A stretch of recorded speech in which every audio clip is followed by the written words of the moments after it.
It's the Kyle Hyman Show on Redeemer Radio.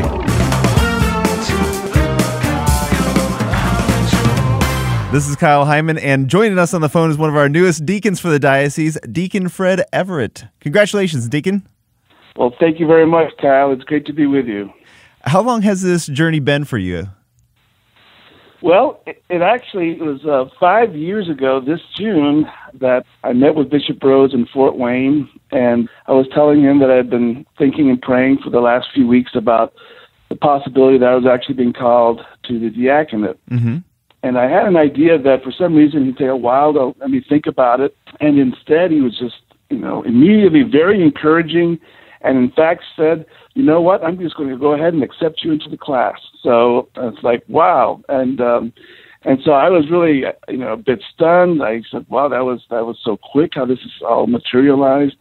And truly, I actually felt, a great sense of unworthiness at this idea.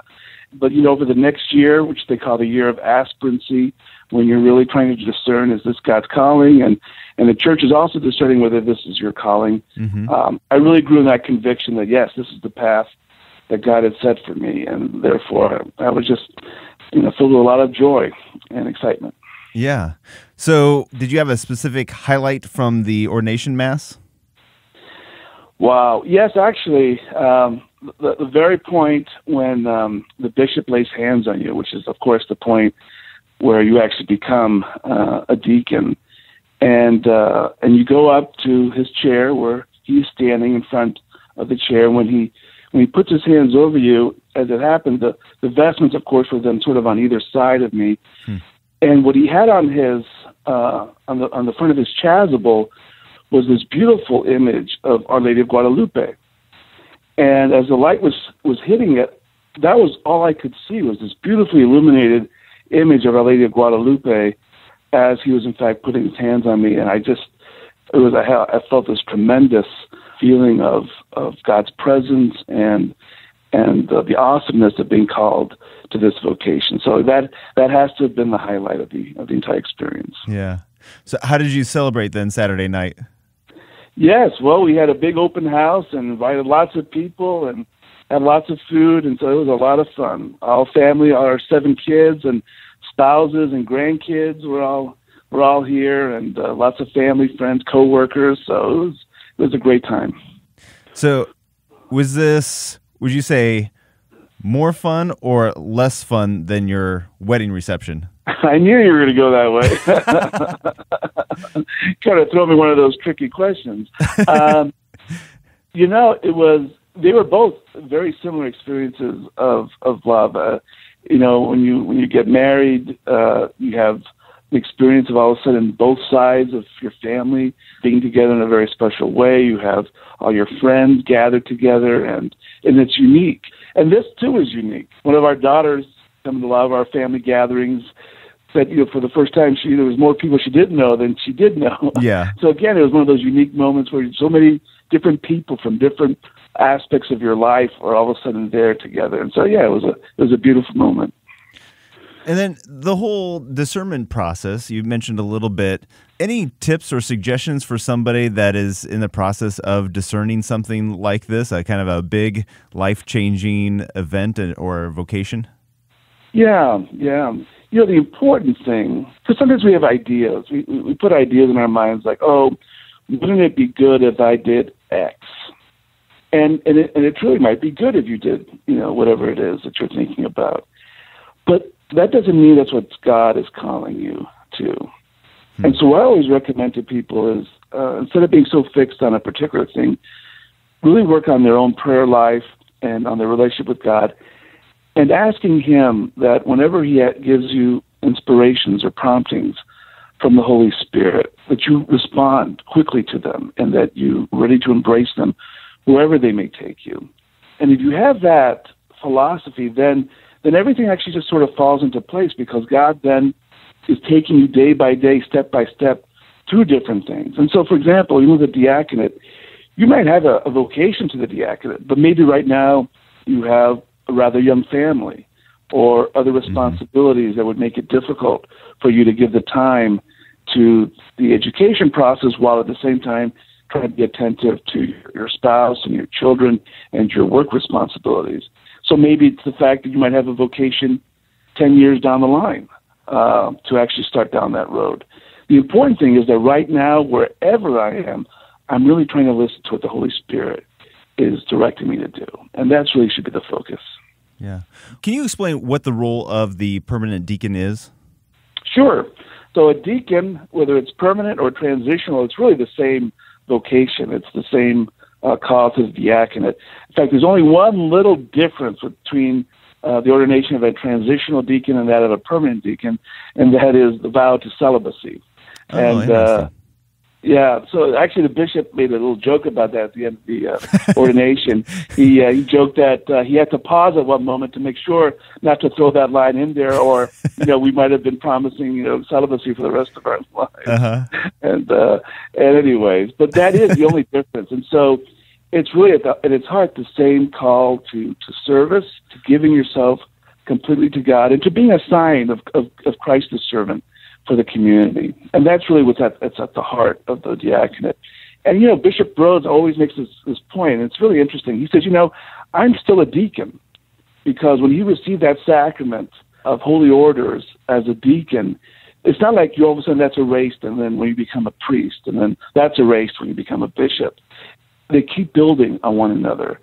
And so the important thing to realize is that all clergy are all deacons with that fundamental call to service and to being an image of Christ the servant for all those that he serves in the community.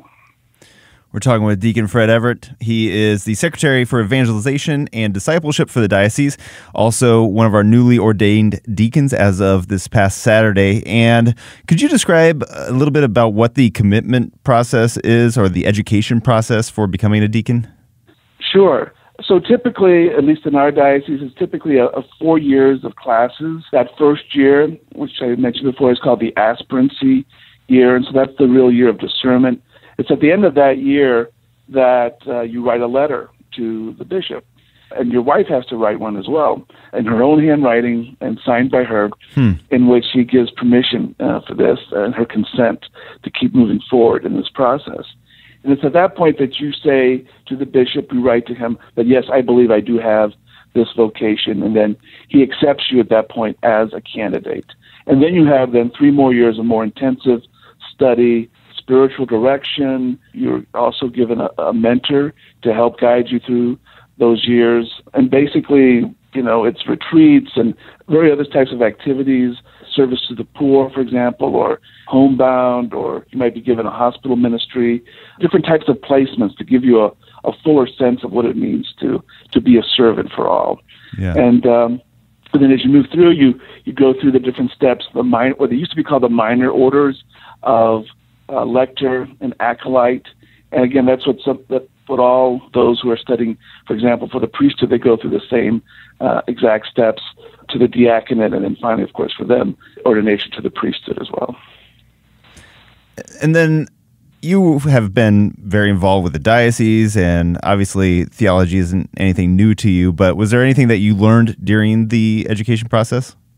Yeah, for me, so it's true. In some ways, I already had to step up probably on a lot of the guys in the theology aspect, but because it was a group of Hispanic men, my own background is my mother is from Cuba, and so Spanish was actually the first language I learned, but as can often happen in those situations, once I started going to school, I didn't want to speak Spanish anymore, I just want to talk in English. And so my Spanish, I would say, was maybe a bit rusty, starting off, again, with this group, and all our readings, all the books we read, all our classes, everything we did was in Spanish. So it was really an intensive experience of really getting back into my own, Spanish heritage. And so that for me was sort of to get through to start off. But again, by the end, I felt very comfortable speaking, sharing thoughts in either language. And I'm very excited now in my own ministry, now at my parish, to be able to reach out to those who in the neighborhoods surrounding are also of Hispanic background. So that, to me, I'm glad to be able to keep that alive. And what parish is that? It's going to be St. Matthew Cathedral. Okay. And so, Bishop, does he assign you to a parish, or is it just whatever parish that you're normally attending that you... That is correct. So we used to be years ago members of St. Matthew's, and then left to the parish where, in the area where we live, which is Corpus Christi in South Bend. And so I had yesterday my first Mass and served and preached my first homily there. But I'll be starting up right away now at St. Matthew's. And so for me, we used to, it's sort of like going back home to where we started. But I think the bishop had in mind here was because they have such a large Hispanic population in the local community there at St. Matthew's, even though they don't have a Spanish Mass, that it would be good for me to be there and to help start to reach out to the Hispanics in that area. Yeah, can you tell us a little bit about the Hispanic community in the Fort Wayne South Bend area and maybe what this new class of deacons are going to be able to do to help that ministry? Yeah, no, it's going to be a huge impact. We have in the diocese right now, I think it's 14 parishes that have Spanish Masses, and that compares to when I started working for the diocese 30 years ago with, I think it was just 3 or 4 back then that had Spanish Masses. So it's grown tremendously. And, you have some parishes, for example, St. Vincent's and Elkhart. They can, in 1 month, have 30 baptisms there, and that's not a surprising thing. So one of our deacon class was assigned to St. Vincent's in Elkhart. So you can imagine he's going to be a busy man. Yeah. And all these other parishes. And so it's 11 guys for these various parishes. And so that's going to make a huge impact. So all of them were, other than myself, were assigned in parishes, well, except for one actually, that have Spanish Masses. But all of them have Hispanics in the community. That's very cool. And do you have a first baptism or wedding that you're assigned to yet? No, not yet. Okay. Not yet. So, I'm sure that'll come down the line. So, I'm very excited to start going down and doing those. And it's a new experience. But it's a beautiful thing. I have to say it was a neat experience for me right after the ordination. Was I had a friend who had come from Indianapolis for the ordination. And as we were outside the steps of St. Matthew's having photographs taken, he comes up to me and he asked if I can give a blessing for him. And I said, sure. Mm-hmm. And when he got down on his knees and I gave him my blessing, it was just this feeling of just, wow, what a beautiful gift I have now that I can actually, with my hands, bless the members of Christ Faithful in our diocese, but throughout the world as well. And what a gift that is to me, but also hopefully what a gift it can be to others, that I can help minister them the love of God and be an example of that for them as well. If somebody doesn't have a Spanish-speaking ministry happening in their parish, would you recommend that they go to a different church or that they try to get something started at their parish? Or is there a person that they can contact through the diocese or one of the deacons that could help them get something going? So you're talking about something of a Hispanic background? Yeah. Yes, sure. I mean, most people know, in the various communities what parishes in fact do have the Spanish. Some people with Hispanic backgrounds, and there are a number of these, are bilingual. Mm-hmm. And so they might feel very comfortable going to English Masses and in the area where they are. And in fact, that's the case, I'd say, at St. Matthew's.